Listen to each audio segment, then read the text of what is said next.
11 மணி இந்த சிண்ட்ரெல்லால டங் டங்னு ஒரு பெல் அடிக்கும்ல, அந்த மாதிரி 11 மணிக்கு பெல் அடிக்கும் போது என்ன ஆகும் தெரியுமா? வயிற்றில் உள்ளே இருக்கிற எல்லா உறுப்புகளும் ஷட் டவுன்.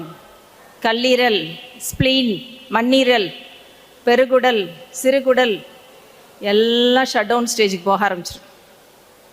அதுக்கப்புறம் நீங்கள் என்ன போட்டாலும் வயிற்றுக்குள்ளே ஸ்டமக் ஒரு பேக், இறைப்பை, நீங்கள் போடுறதெல்லாம் அதுக்குள்ளே உட்காந்துருக்கும்.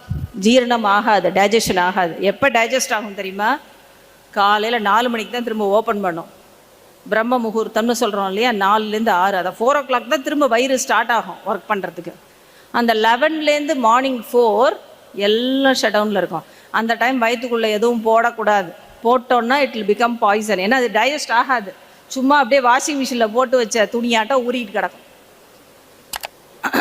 ஸோ அதனால் மிட் நைட்டில் சாப்பிட்ற பழக்கம் நல்லதில்லை. இது பூமர் அட்வைஸாக இருந்தாலும் எனக்கே நான் நிறைய நைட் டியூட்டிஸில் நமக்கு வேறு வழி இல்லை, பிஸியாக இருக்கப்போ பசிச்சுதுன்னா வேறு வழி இல்லை, சாப்பிடலாம், இட்ஸ் ஓகே. பட் இதே பழக்கமாக இருக்கக்கூடாது. இது மாதிரியான இன்ட்ரெஸ்டிங்கான வீடியோஸ் பார்க்குறதுக்கு ஃபிட் உணவு சேனலை சப்ஸ்கிரைப் பண்ணுங்கள்.